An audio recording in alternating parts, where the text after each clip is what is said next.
I'm not ashamed to own my Lord, nor to defend his cause. Maintain the honors of his word, the glory of his cross. Hello, I'm James Brown, and on behalf of the Eastern Church of Christ located in Toronto, Canada, I'd like to welcome you to today's edition of Walking Through the Bible, a podcast where we seek to study the Bible and the Bible alone. Please stick around afterwards for information on how you can contact us. But for now, please go to the book of Genesis, and we'll turn you over to Jeremy Dieselkamp for our study of the day. Thank you, James, and welcome to all of our viewers. This is the 138th lesson in our study of Genesis. On Saturday, we covered Genesis chapter 40, verses 16 to 23, discussing the dream of Pharaoh's baker.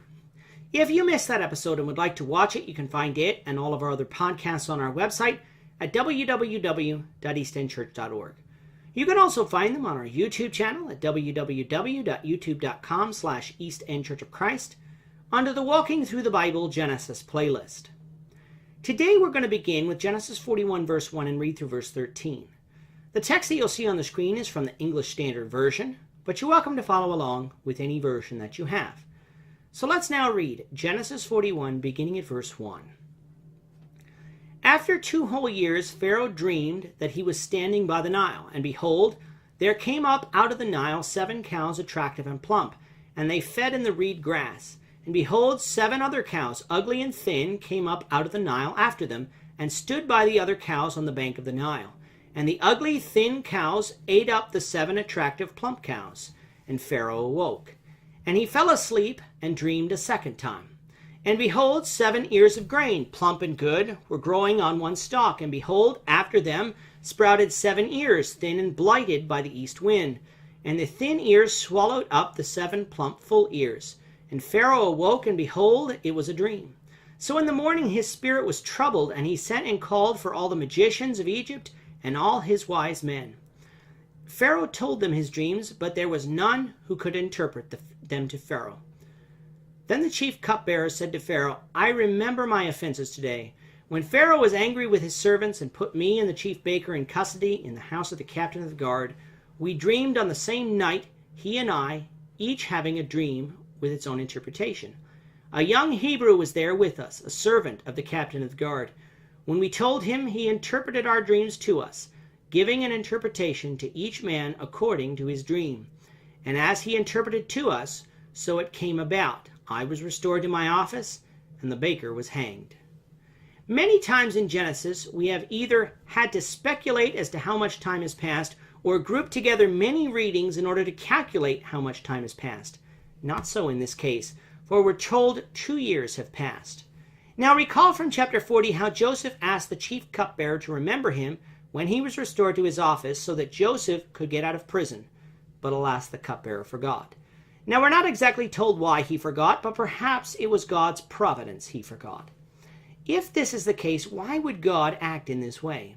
Well, if Joseph had been released from prison 2 years earlier, it is quite possible that he would have been sent back to his family and thus not been able to save them from the ordeal we read of in this chapter. Instead, however, God wanted Joseph to patiently wait for the proper time so that his purpose could be fulfilled. Whether this is what happened or not is really immaterial, for the fact is Joseph had remained in prison for 2 years. One night, though, the Pharaoh dreamed a dream, a very peculiar dream. In it he was standing by the Nile River, and out of the Nile came 7 fatted cows, followed by 7 sickly-looking cows. Unexpectedly, these 7 sickly cows swallowed up the 7 fatted cows. Pharaoh woke from his dream, but then fell back asleep and dreamed again.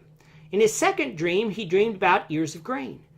In the dream, there were 7 plump ears of grain that grew on one stalk, as well as 7 thin ears of grain that were infected or spoiled by the east wind. These thin ears then swallowed up the 7 plump ears. Again, Pharaoh awoke and realized that he had been dreaming. These dreams, however, troubled Pharaoh, so he called all his magicians, those who practiced the occult, and all his wise men to see if they could interpret his dream. None of them could. Why couldn't they do it? Because they have no real power. They're frauds. If these dreams were sent by God and had any meaning whatsoever, then only God could interpret them. When news of Pharaoh's dreams and lack of interpretation reached his chief cupbearer, the cupbearer then remembered Joseph. He told Pharaoh how that 2 years earlier, while he was in prison with the chief baker, both of them had dreamed dreams, and behold, a young Hebrew interpreted their dreams, and his interpretations had come to pass. The chief cupbearer was restored to his office, while the chief baker was beheaded. Having a man able to interpret his dreams was very useful to Pharaoh, as we'll read of, the Lord willing, tomorrow. With that, our time is up for today. Please join us, the Lord willing, tomorrow, when we will continue our study of Genesis, beginning with Genesis 41, verse 14. Thank you, Jeremy. And to our viewers, we also thank you for watching. Don't forget to subscribe to our YouTube channel by clicking on the subscribe button below.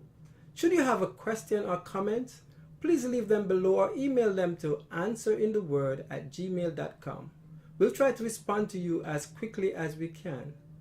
We hope you'll join us, the Lord willing, tomorrow when we will be continuing on our study of the book of Genesis. Goodbye for now and have a great day. I'm not ashamed to own my Lord, nor to